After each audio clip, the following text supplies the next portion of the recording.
It's pretty cold here in Australia right now because it's winter time. I mean, I'm sure it's not as cold as in some parts of the northern hemisphere, but nevertheless it's pretty cold, and on a cold morning there's nothing more important than warming your hands up, and this is what I'd like to talk to you about. So hi, my name is Wolkowinski, and I'm talking today about warming your hands up before you start swinging Indian clubs. One of my most favorite exercises for this warms up all the knuckles, and basically it's called a finger fan, and this is what it looks like, and I'll explain it in a minute.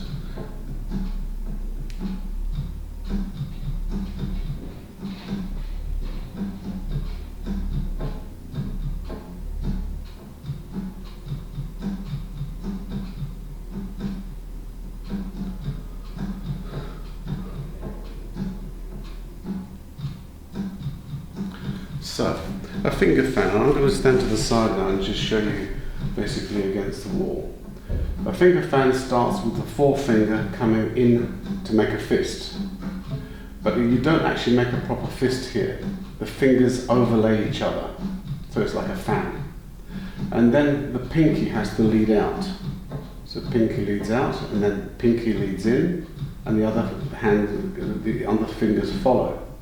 So now in this situation, then the forefinger leads out, and the others follow in. Pinky leads out, forefinger leads out.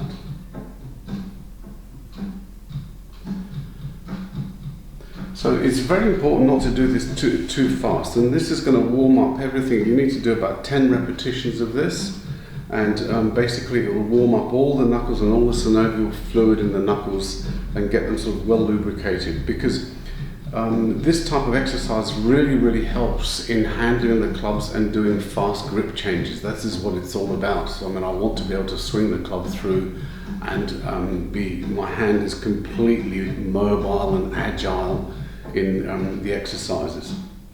So looking at it from the front now, with both hands, the forefingers are going to lead in, pinky at the end. Now pinky leads out and in. So now the pinky is on the inside here.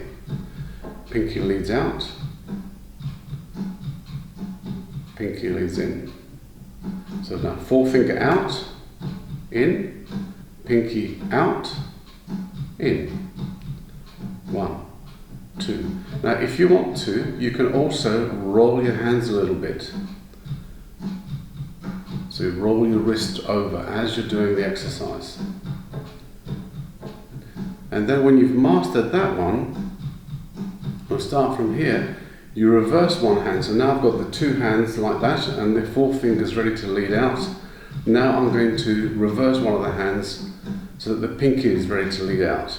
And then you do basically alternates. So it's 1.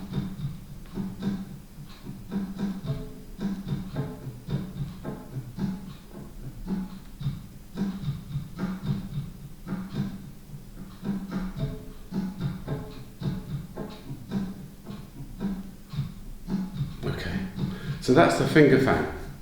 The next exercise I think is really important to do is what's called a wrist roll.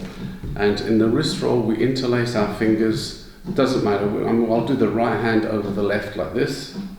Now I'm going to roll them out, and I want to keep my arms straight out in front of me.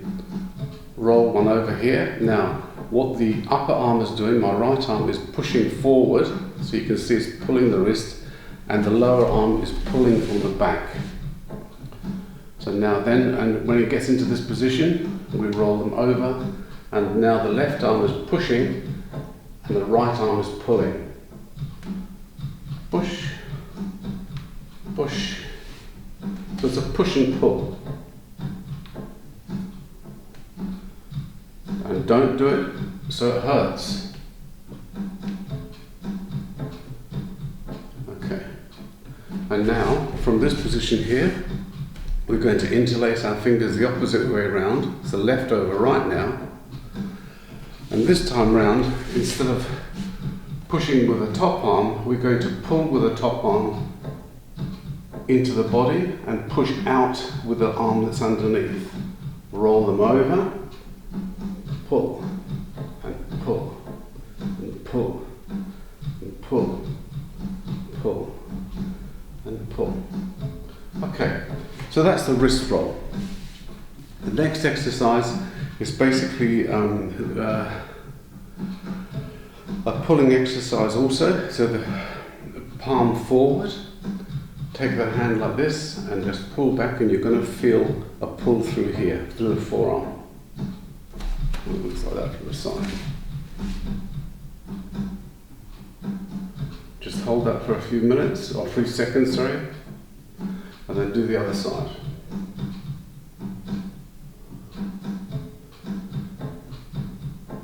And the final exercise is basically with the thumb. The thumb goes underneath the wrist here. The other hand pulls the fingers down on top here, like that. And just hold it out. Arm should be straight, not like this. Straight. You'll feel much more tension that way. And straight. So the arm should be locked here for the best benefit of it. And you're going to feel a gentle pull through inside of the forearm.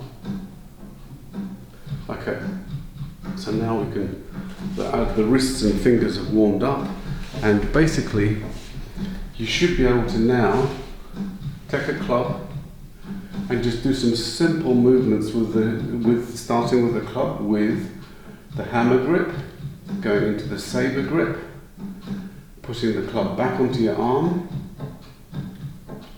forward and to the back, forward and to the back.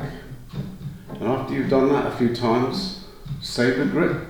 Now we're going to drop the club away from the body, and it's going to come up behind my arm here. So here's the demonstration. 1. Now what's very important here is that here you're gripping the club with those fingers. You're letting go with the last 3 fingers, and the forefinger and the thumb are controlling the club. You do not let the club slide down to here. It has to be there.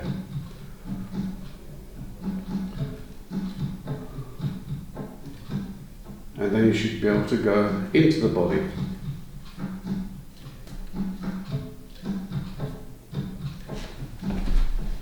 So now I'll just show you basically the same thing with 2 arms. 1, 2, 1, 2, 1, 2.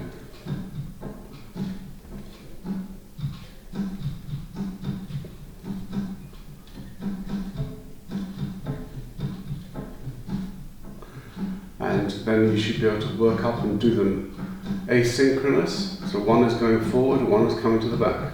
1, 2, 3, 4. And reverse. 1, 2, 3, 4. And once you've done that, your hands are ready for some Indian club work. Thanks for watching, and I hope you enjoyed this video. Put it into practice because it's really valuable. And even though if you're in the summer months, and your hands are warm when you get out of bed, and whenever you start training during the day, you should warm your hands up, because we don't do a lot of movements with our hands during the day. You know, you pick up a pen, you pick up the mouse, and you're on the table with it. You know, you need to get your hands moving, and then you can get into sort of more complex movements, which is this type of thing. So, something for you to think about.